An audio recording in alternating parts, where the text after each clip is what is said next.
En 2019, muchos en Creek Hollow veían a Eleanor Mitchell como una de esas mujeres que nacen sabiendo exactamente qué hacer con sus vidas.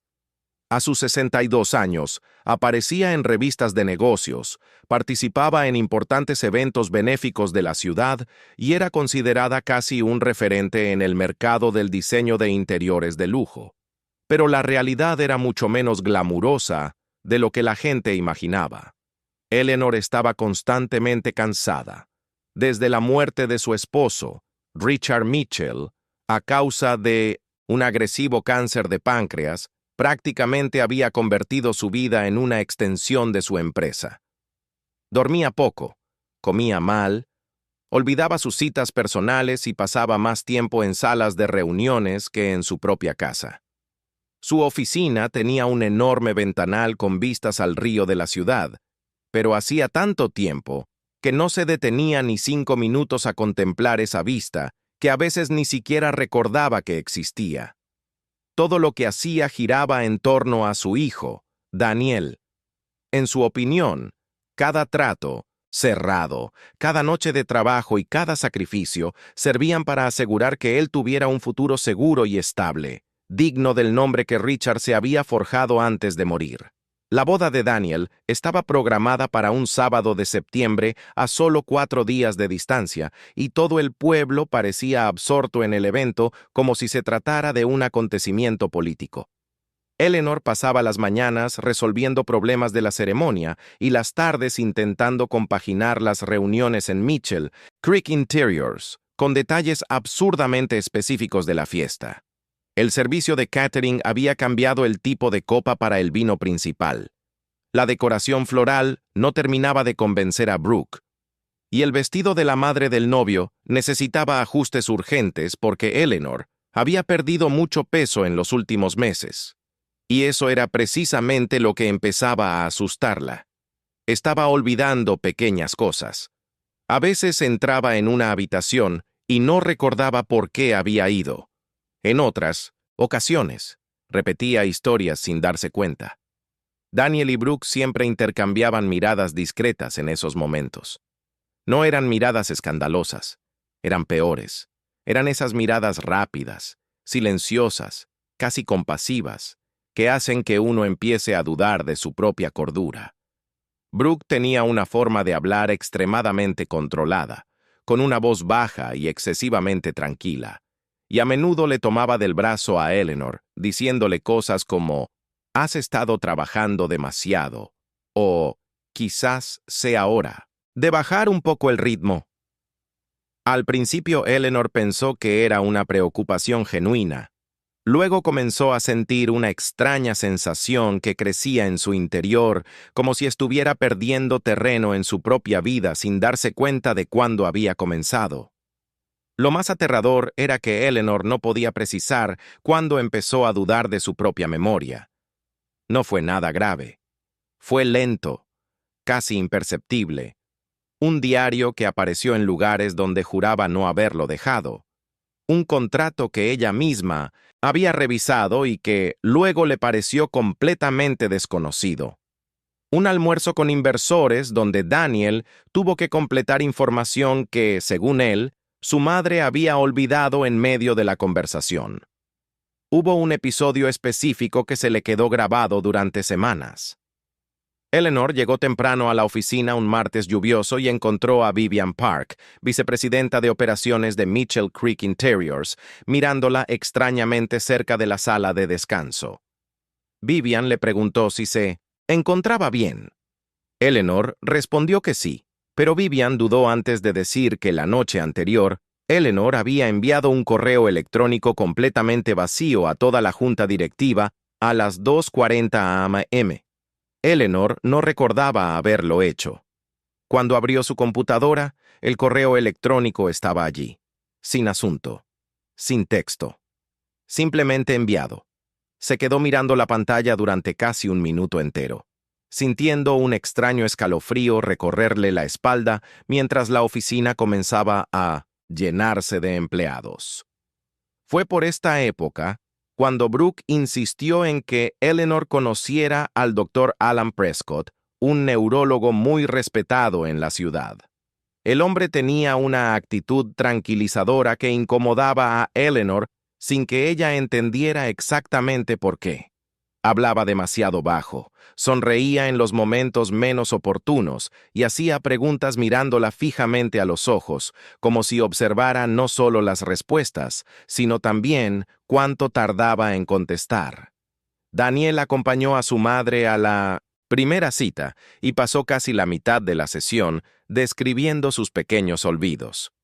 Su tono parecía preocupado, pero había algo excesivamente organizado en todo ello, como si hubiera ensayado mentalmente cada ejemplo antes de entrar en la consulta.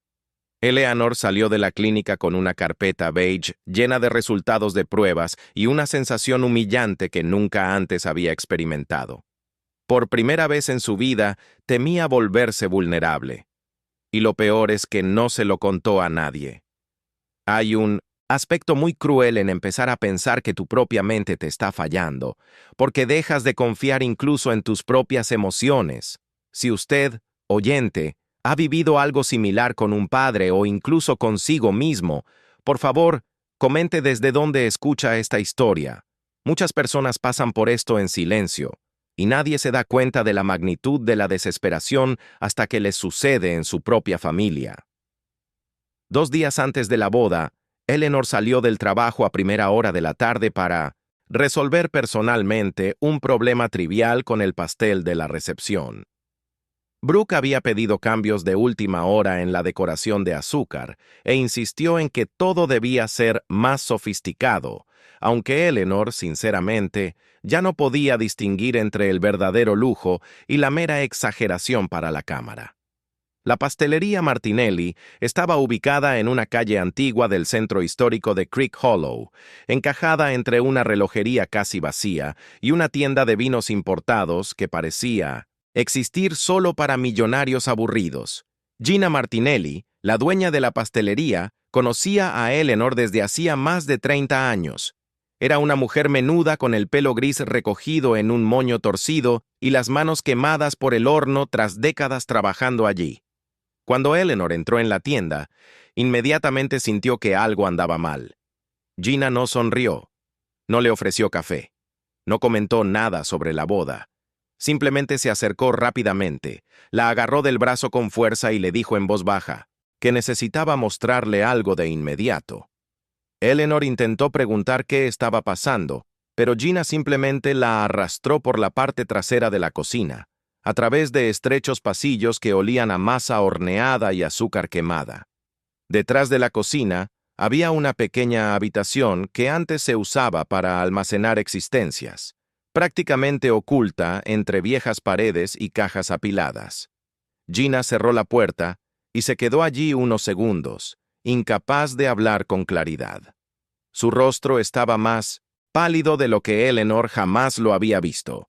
Entonces Gina señaló una vieja rejilla de ventilación cerca del techo y explicó que, durante semanas, Daniel, Brooke y un hombre llamado Marcus Driscoll habían estado usando la habitación de arriba para reuniones privadas fuera de la empresa. Gina dijo que nunca prestaba atención a las conversaciones de los clientes, pero empezó a oír el nombre de Eleanor repetidamente. Al principio, pensó que era algo relacionado con la boda, hasta que oyó palabras como institución, deterioro cognitivo y control de confianza. Eleanor subió por una pequeña escalera metálica improvisada mientras su corazón latía tan fuerte que le dolía en el pecho. Y entonces lo oyó. Primero, la voz de Brooke, tranquila, organizada, diciendo que Eleanor ya era lo suficientemente frágil emocionalmente como para firmar cualquier cambio en sus bienes durante la recepción de la boda. Entonces oyó a Daniel preguntarle al Dr. Prescott cuánto tiempo tardaría un informe oficial de deterioro cognitivo que permitiera la incapacidad total. Eleanor permaneció inmóvil en las escaleras, agarrándose a la pared con tanta fuerza que se lastimó los dedos, mientras escuchaba a su propio hijo hablar sobre cómo tomar el control de sus $58 millones como si estuviera negociando una simple compra de la empresa. Durante unos segundos, Eleanor creyó sinceramente que estaba oyendo mal. Su cuerpo reaccionó antes que su mente. Le temblaron las piernas. Se le secó la boca y una extraña sensación de calor le subió del cuello a la cara. Arriba, a través de aquel viejo y polvoriento conducto de ventilación, Daniel habló con un tono frío que nunca antes le había oído. No parecía nervioso, no parecía manipulado en ese momento. Sonaba como alguien que discute asuntos logísticos. Dijo que el matrimonio era la oportunidad perfecta porque su madre estaría emocionalmente frágil, rodeada de gente que confiaba en ella, demasiado distraída como para leer bien los documentos. Brooke explicó que los papeles se presentarían junto con otros contratos relacionados con el fideicomiso familiar para no levantar sospechas. Y entonces llegó la parte que casi hizo que Eleanor perdiera el equilibrio en las escaleras. El doctor Prescott comentó, con la indiferencia de quien habla del tiempo, que ya había preparado suficientes informes para demostrar un deterioro cognitivo progresivo. En ese instante, Eleanor recordó el correo electrónico vacío que le habían enviado de madrugada, las citas intercambiadas, la medicación que Brooke le insistía en tomar para la ansiedad, e incluso las veces que se despertaba con mucho sueño sin entender por qué. Por primera vez, una idea terrible le cruzó la mente. Quizás nunca antes había olvidado tantas cosas. Gina prácticamente tuvo que sujetar a Eleanor mientras bajaba las escaleras. La panadera la condujo hasta una vieja silla cerca del almacén y se quedó en silencio a su lado mientras Eleanor intentaba respirar con normalidad. El reloj industrial de la cocina emitía un tic-tac irritante mientras los segundos transcurrían, y en ese momento Eleanor se dio cuenta de algo muy específico que jamás olvidaría. El mundo sigue funcionando con normalidad incluso cuando la vida de alguien se desmorona. La gente seguía comprando dulces frente a la tienda. Los empleados seguían decorando bandejas de cannoli. Un repartidor entró quejándose del tráfico. Y allí estaba ella, escondida tras una cocina, descubriendo que su propio hijo planeaba internarla en un psiquiátrico para robarle todo lo que había construido durante décadas. Lo más doloroso ni siquiera era el dinero. Era recordar al pequeño Daniel sentado en el suelo del despacho de su padre, dibujando planos de la empresa en hojas de papel mientras esperaba a que Eleanor terminara las reuniones. Empezó a darse cuenta de que estaba reviviendo toda su vida en su cabeza, intentando averiguar en qué momento dejó de conocer a su propio hijo. Y quizás ese sea el aspecto más aterrador de ciertas traiciones. No ocurren de repente. Crecen silenciosamente dentro de la rutina, hasta que un día finalmente salen a la luz. Eleanor pasó casi 40 minutos en aquella trastienda intentando ordenar sus ideas antes de salir de la panadería. Gina insistió en llamar a la policía inmediatamente, pero Eleanor conocía muy bien el poder que Daniel y Brooke ya habían construido a su alrededor. Si parecía desesperada, acusando a su propio hijo sin pruebas suficientes, corría el riesgo de reforzar la narrativa que intentaban crear sobre su supuesta inestabilidad mental. Así que hizo lo único que se le ocurrió en ese momento. Volvió a actuar con normalidad. Salió por la puerta principal de la panadería con la caja de la degustación de pasteles en la mano, como si nada hubiera pasado. Se subió a su coche y se quedó sentada en el aparcamiento durante casi 5 minutos sin poder arrancar el motor. Le temblaban tanto las manos que la llave resonaba contra el salpicadero. Su móvil sonó 2 veces. Daniel. No contestó. Entonces llegó un mensaje de Brooke preguntando si todo estaba bien con el glaseado floral del pastel. Eleanor miró la pantalla y sintió tantas náuseas que tuvo que abrir la puerta del coche para respirar. Aún así, ella solo respondió, «Todo está solucionado». Fue en ese momento cuando tomó la decisión más difícil de su vida. No iba a huir. No iba a enfrentarse a ellos impulsivamente. Iba a averiguar hasta dónde llegaba todo. La primera persona a la que Eleanor llamó fue Claire Yamamoto, la abogada de la familia durante casi 20 años. Claire era una mujer sumamente reservada, conocida en la ciudad por no mostrar nunca emoción en público, ni siquiera durante disputas multimillonarias. Al oír la voz de Eleanor al otro lado de la línea, se dio cuenta de inmediato de que algo andaba muy mal. Se reunieron esa misma noche en el estacionamiento subterráneo de un edificio comercial perteneciente a la empresa, lejos de la mansión, lejos de las oficinas principales y, sobre todo, lejos de Daniel. Eleanor lo contó todo sin dramatizar, casi como si relatara un accidente. Claire escuchó en silencio hasta el final, pero su rostro cambió por completo cuando Eleanor mencionó el nombre del doctor Alan Prescott. La abogada permaneció inmóvil durante unos segundos antes de preguntarle a Eleanor si estaba completamente segura de que se trataba del médico en cuestión. Entonces, reveló algo que hacía que la situación pareciera aún más peligrosa. 2 años antes, Claire había seguido discretamente el caso de un anciano empresario hospitalizado tras un repentino diagnóstico de demencia firmado por el mismo neurólogo. La familia se hizo cargo de toda la herencia en menos de 4 meses. El hombre falleció poco después en una institución privada. En aquel momento, nadie pudo probar el fraude, pero Claire jamás olvidó aquel caso, y ahora el mismo nombre volvía a aparecer, directamente vinculado al hijo de Eleanor. Claire no perdió el tiempo intentando consolar a Eleanor, y quizás eso fue precisamente lo que mantuvo todo a flote esa noche.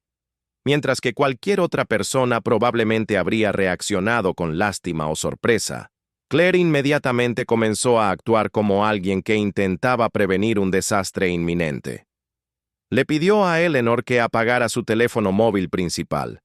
Le dio un dispositivo temporal y le indicó que no mencionara nada a nadie de la familia, ni a los empleados de larga data, ni a los amigos cercanos, ni a las personas que parecían seguras. Según Claire, las estafas financieras que involucraban a ancianos adinerados casi siempre funcionaban porque la víctima reaccionaba emocionalmente con demasiada rapidez.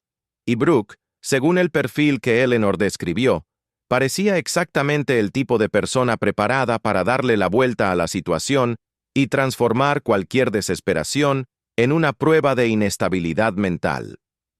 Fue durante esa conversación que surgió el nombre de Ray Delgado, un exagente del FBI especializado en delitos financieros contra ancianos y manipulación de activos.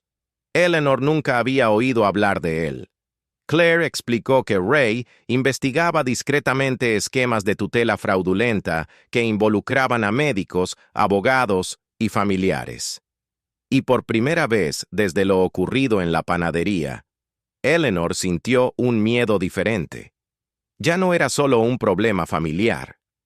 Quizás, sin saberlo, se había adentrado en una organización criminal mucho más grande de lo que había imaginado.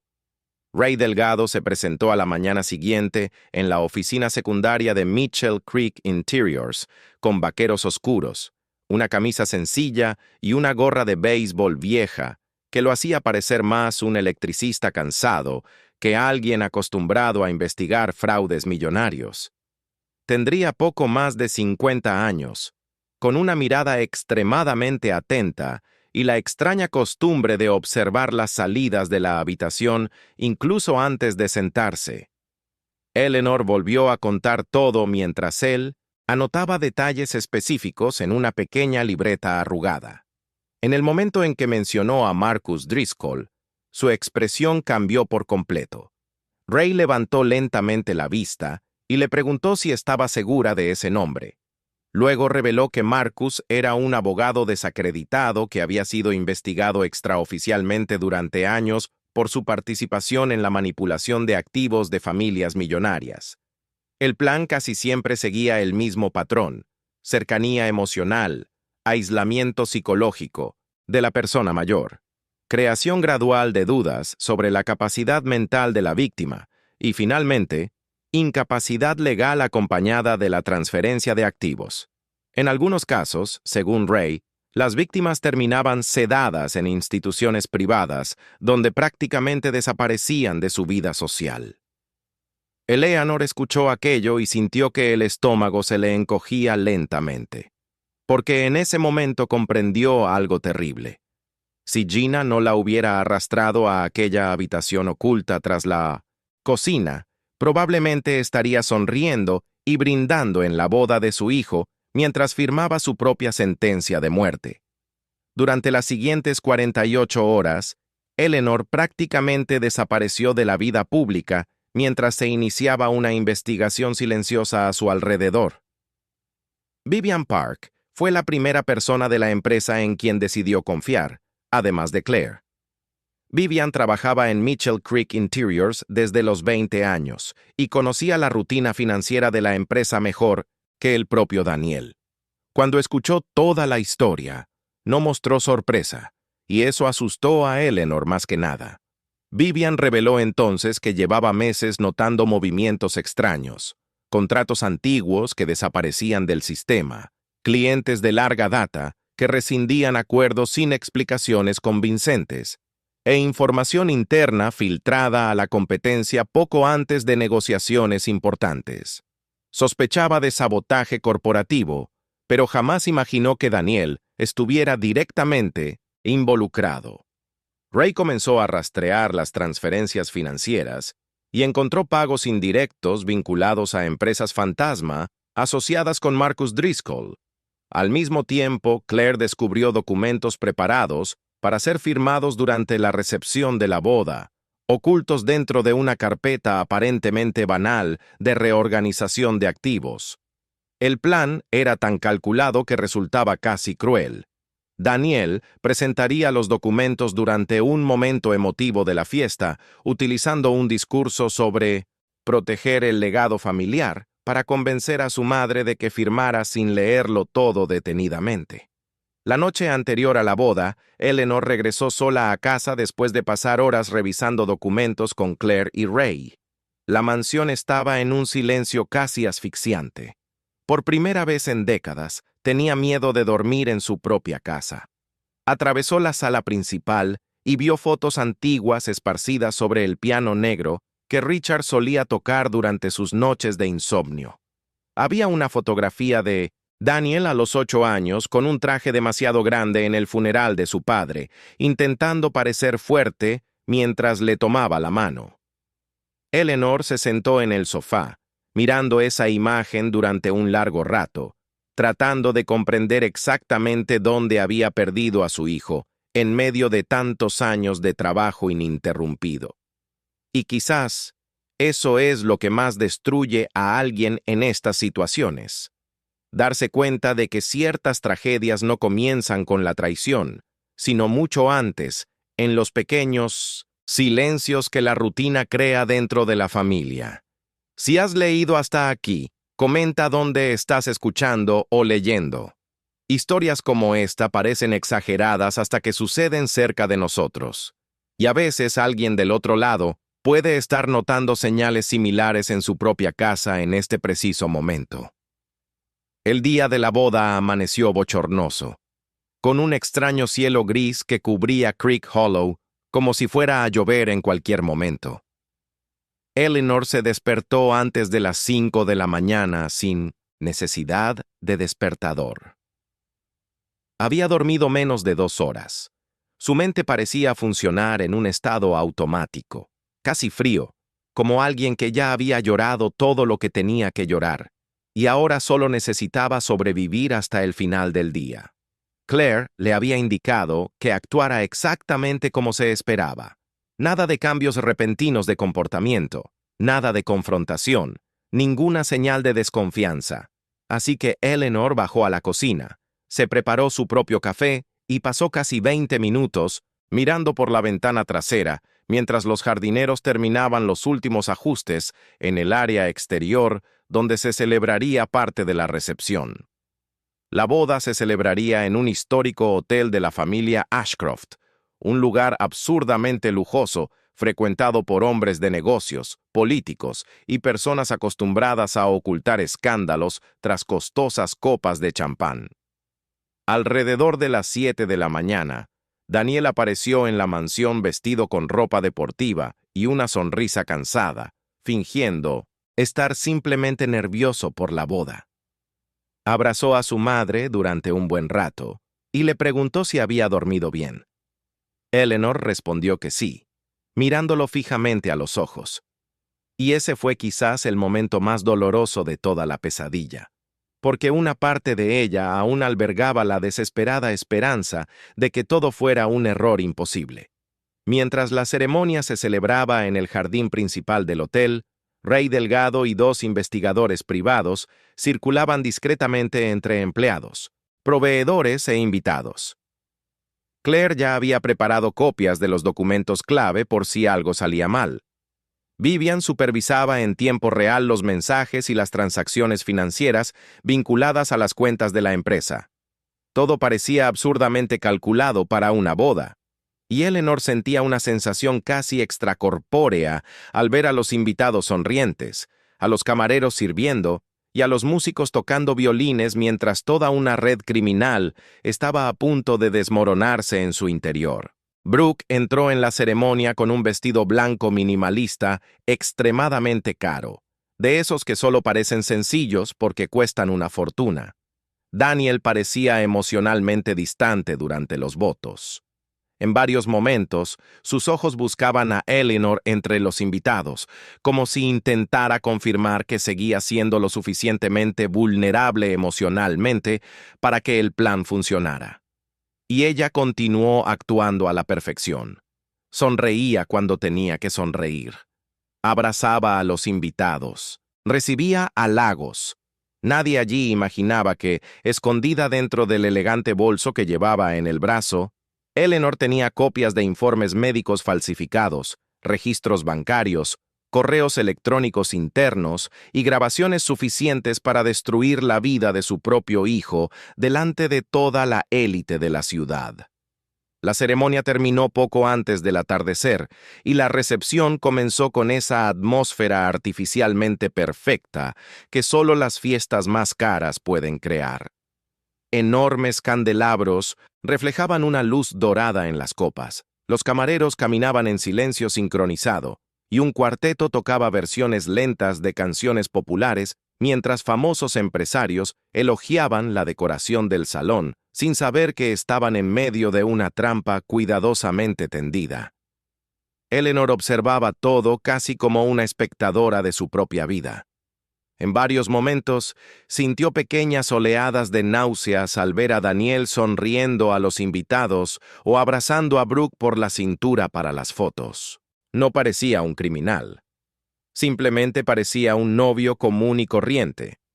Y quizás esa fue una de las cosas más difíciles de aceptar después. Las personas capaces de destruir a alguien rara vez parecen monstruosas por fuera. Durante la cena principal, Brooke comenzó discretamente a dirigir conversaciones sobre transición generacional, protección de activos y el futuro de la empresa. Poco después, Daniel se acercó a su madre con un elegante maletín negro. Se sentó a su lado con una sonrisa, cansada, y dijo que necesitaba aprovechar ese momento especial para resolver una simple actualización del fideicomiso familiar antes de la luna de miel. Exactamente como Eleanor había oído en la rejilla de ventilación de la panadería. Daniel abrió los documentos frente a ella, mientras Brooke permanecía a su lado, observándolo todo en silencio.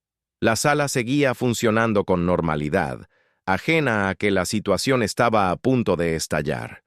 Eleanor fingió tener dificultades para comprender algunas cláusulas y le pidió a su hijo que se las explicara mejor.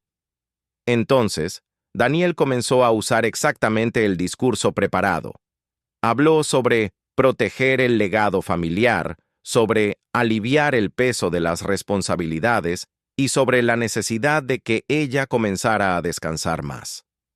El detalle que más impactó a Eleanor fue el tono casi paternalista que utilizó. No parecía un hijo hablando con su madre. Parecía alguien guiando a una paciente considerada incapaz. Brooke mantuvo una mano discretamente apoyada en la espalda de Daniel, como si controlara emocionalmente todo el ambiente con esos pequeños gestos. Y entonces, el doctor Prescott apareció cerca de la mesa, fingiendo una coincidencia.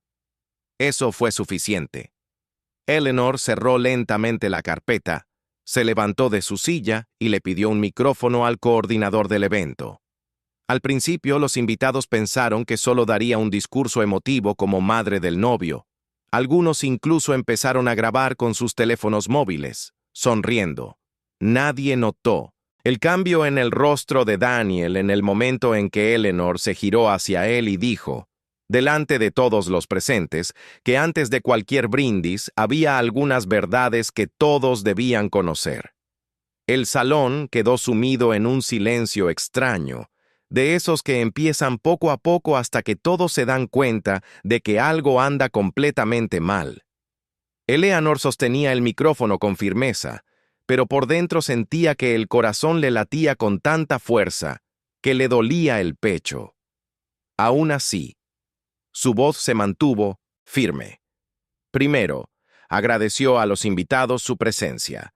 Luego miró directamente a Daniel y Brooke antes de decir que, durante meses, había sido manipulada psicológicamente por personas en las que confiaba. Algunos invitados comenzaron a reírse nerviosamente, pensando que se trataba de algún tipo de broma sentimental de boda. Pero el rostro de Brooke palideció por completo cuando Claire Yamamoto apareció junto al escenario acompañada de 2 investigadores y le entregó a Eleanor una gruesa carpeta llena de documentos. A partir de ese momento, el ambiente festivo se esfumó en cuestión de segundos. Eleanor comenzó a citar fechas específicas, citas médicas, transacciones bancarias, empresas vinculadas a Marcus Driscoll e informes elaborados por el Dr. Prescott. Una pantalla que minutos antes había mostrado fotos románticas de la pareja comenzó a mostrar correos electrónicos, transferencias financieras y registros internos de la empresa. El tintineo de los cubiertos cesó. Ya nadie hablaba. Algunas personas simplemente se quedaron allí, tratando de comprender lo que estaban viendo. Daniel intentó interrumpir a su madre 2 veces, pero la situación ya se había descontrolado por completo. Cuando Eleanor mencionó que había oído a su propio hijo planear internarla en una residencia de ancianos mientras él se apoderaba de sus $58 millones, un murmullo profundo resonó en toda la sala. Brooke rompió a llorar incluso antes de que se mostraran las grabaciones. Y eso fue precisamente lo que destruyó cualquier posibilidad de negar la conspiración. En el vídeo grabado en secreto por Ray Delgado días antes, aparecía Marcus Driscoll hablando de cifras relacionadas con la venta parcial de Mitchell Creek Interiors tras la incapacidad oficial de Eleanor. Otro fragmento mostraba al Dr. Prescott comentando que los pacientes emocionalmente aislados eran más fáciles de controlar. Pero el golpe final llegó cuando Eleanor reveló las pruebas del sabotaje corporativo, perpetrado por el propio Daniel dentro de la empresa de su padre. Varios ejecutivos presentes reconocieron de inmediato los contratos filtrados y las negociaciones artificialmente destruidas de los últimos meses. El novio empezó a perder por completo la calma que había mantenido durante toda la noche. Por primera vez, Eleanor vio verdadero miedo en el rostro de su hijo. No miedo a perder dinero, sino miedo a darse cuenta de que el mundo entero estaba viendo en quién se había convertido. La llegada de la policía transformó la recepción en una escena que nadie en esa ciudad olvidaría fácilmente. Algunos invitados comenzaron a marcharse discretamente para evitar aparecer en los videos que ya circulaban en las redes sociales, incluso antes de que terminara la fiesta.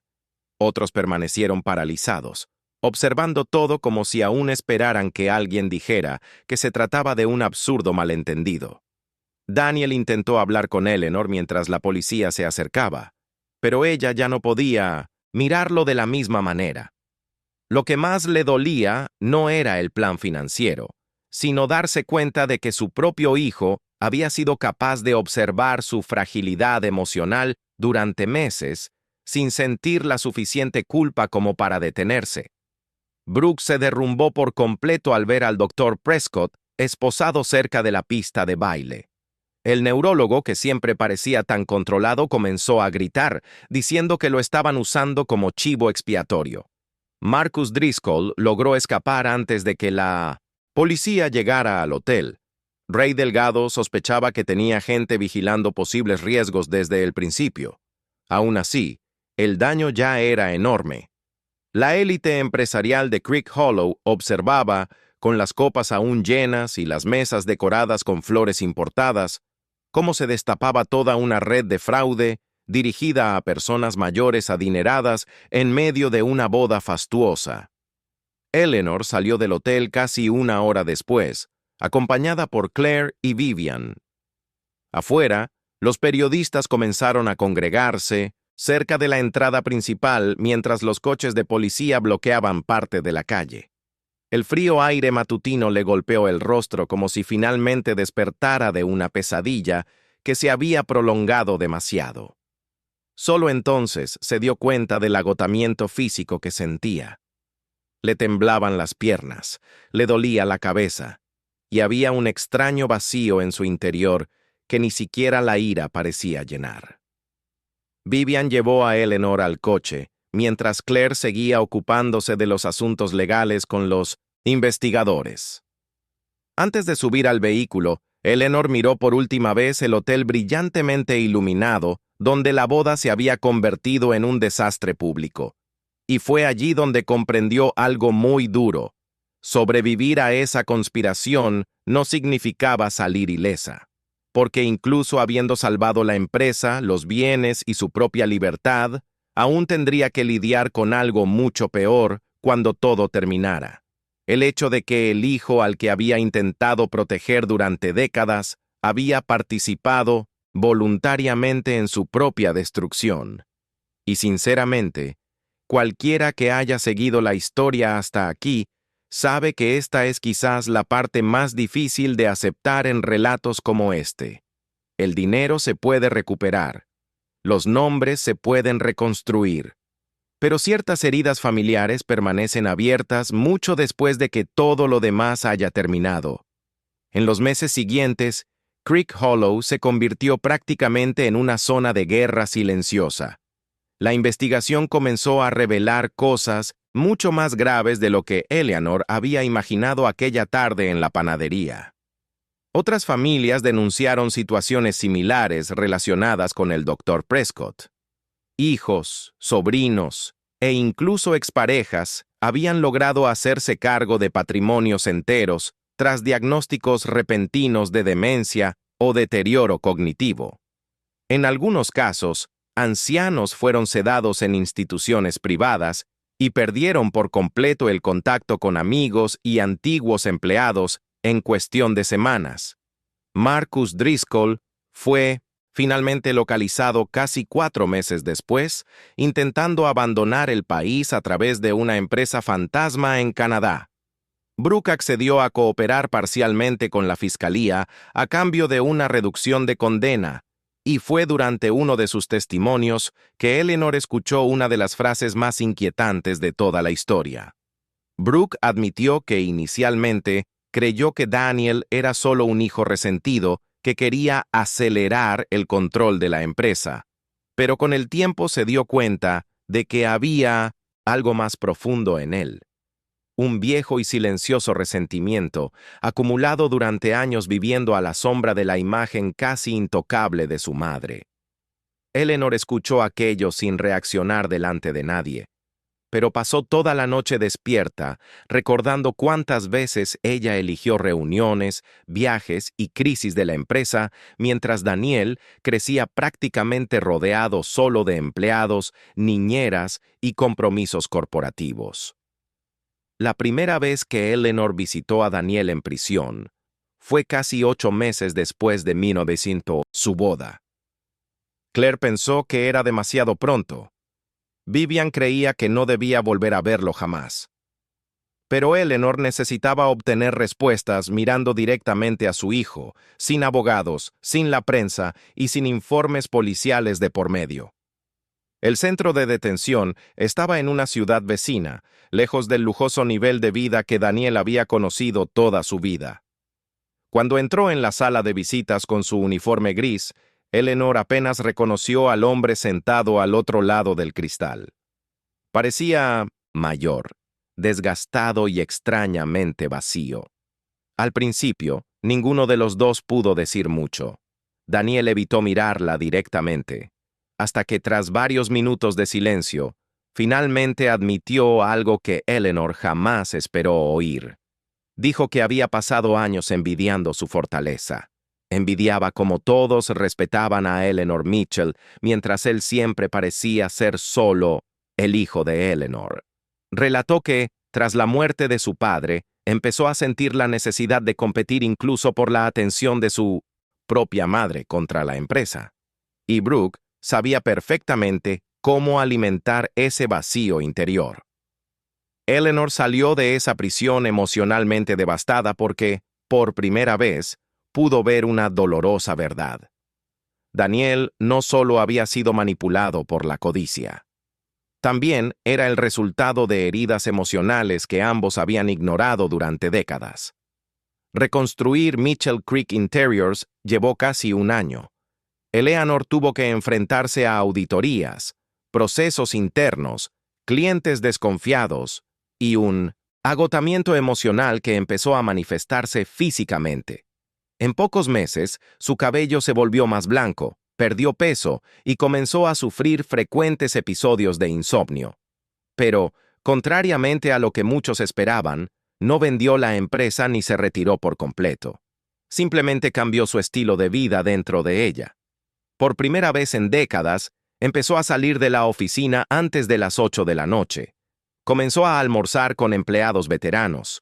Reavivó amistades que había dejado morir por la rutina e incluso regresó a la antigua casa de campo, donde a Richard le gustaba pasar los fines de semana pescando. Vivian asumió más responsabilidades ejecutivas y ayudó a Eleanor a reconstruir la cultura interna de la empresa después de todo lo que Daniel había saboteado silenciosamente. Paralelamente, Claire y Ray trabajaron juntos para denunciar legalmente otras redes similares de abuso financiero contra personas mayores. El caso atrajo la atención nacional y Eleanor terminó siendo contactada por decenas de familias que relataban historias aterradoramente similares. Muchas de estas personas nunca lograron recuperar sus bienes ni a sus familiares internados en instituciones. Esto hizo que Eleanor se diera cuenta de lo cerca que había estado de desaparecer de su propia vida sin que nadie se lo cuestionara. Aún así, lo que más cambió en ella no apareció en los periódicos ni en los tribunales. Cambió en las pequeñas cosas. Antes de todo eso, Eleanor tenía la costumbre de transformar cualquier emoción en productividad. Si sentía tristeza, trabajaba. Si sentía culpa, trabajaba aún más. Después de casarse, se dio cuenta de que había pasado media vida confundiendo la seguridad financiera con la presencia emocional. Y eso le dolió porque, en el fondo, creía sinceramente que había hecho lo mejor que pudo tras la muerte de Richard. Continuó visitando a Daniel ocasionalmente en prisión, aunque ninguna de esas conversaciones era sencilla ni sentimental como suelen mostrar las películas. A veces pasaban casi media hora en silencio. Otras veces, hablaban de viejos recuerdos que ninguno de los dos podía interpretar correctamente. No hubo un perdón mágico. No hubo una reconciliación perfecta. Solo hubo un intento lento, incómodo y muy humano de comprender cómo dos personas que se amaban habían llegado a ese nivel de destrucción. Eleanor nunca dejó de responsabilizar a su hijo por lo que hizo, pero también dejó de fingir que su propia ausencia emocional a lo largo de los años no había tenido consecuencias en la familia. Y quizás eso sea precisamente lo que hace que ciertas historias sean tan difíciles de olvidar. A veces, no hay villanos absolutos ni víctimas completamente inocentes. Hay personas emocionalmente destrozadas que intentan sobrevivir de la peor manera posible. Hoy, años después, Eleanor sigue viviendo en la misma casa de Creek Hollow, pero quienes la conocen notan una enorme diferencia entre la mujer que entró en ese matrimonio y la que lo abandonó. Su antigua obsesión por el control prácticamente ha desaparecido. Sigue siendo elegante, respetada y sumamente inteligente en los negocios, pero ya no intenta mantener esa imagen de mujer inquebrantable. Una de las cosas más curiosas es que Eleanor ha empezado a hablar públicamente sobre el envejecimiento vulnerable y la manipulación psicológica contra personas mayores adineradas, precisamente un tema que antes consideraba demasiado humillante para tratar. En conferencias y entrevistas, repite a menudo que el aspecto más peligroso de estas artimañas no es la violencia explícita, sino la lenta manera en que se convence a la víctima de que ya no puede confiar en sí misma. Y cada vez que lo dice, recuerda aquel correo electrónico vacío enviado en mitad de la noche, las consultas con el doctor Prescott y la asfixiante sensación de empezar a dudar de su propia cordura. A día de hoy desconoce con exactitud cuántas situaciones fueron manipuladas artificialmente por Brooke y Daniel durante esos meses. Quizás nunca lo averigüe del todo, pero aprendió a confiar de nuevo en sus instintos, y eso, para ella, terminó siendo una de las mayores victorias. Daniel sigue encarcelado, aunque la relación entre ambos ha encontrado un extraño e imperfecto equilibrio con el tiempo. Eleanor aún visita a su hijo unas cuantas veces al año, sobre todo cerca del cumpleaños de Richard. Durante estas visitas, rara vez hablan de dinero o de su matrimonio. Hablan más de las pequeñas cosas que perdieron en medio de la ajetreada vida que llevaban juntos. Viejas historias, lugares de la infancia, momentos que ninguno de los dos se dio cuenta de que serían importantes hasta que casi lo perdieron todo. Eleanor sabe que mucha gente nunca entendería por qué siguió yendo a la cárcel después de toda la traición. Pero la verdad es que tampoco podía borrar automáticamente décadas enteras de maternidad por un único y horrible capítulo final. El amor que siente por su hijo está deformado, herido y marcado, pero no ha desaparecido por completo. Y quizás esa sea la parte más real e incómoda de toda esta historia. Algunas heridas nunca sanan del todo. Uno simplemente aprende a vivir sin dejar que destruyan también el resto de su vida. Eleanor salvó la empresa, recuperó la fortuna y desmanteló toda una organización criminal. Pero su verdadero trabajo comenzó más tarde, cuando tuvo que reaprender a existir como madre, como mujer y como ser humano fuera de ese imperio que había utilizado durante décadas para ocultar su propia soledad.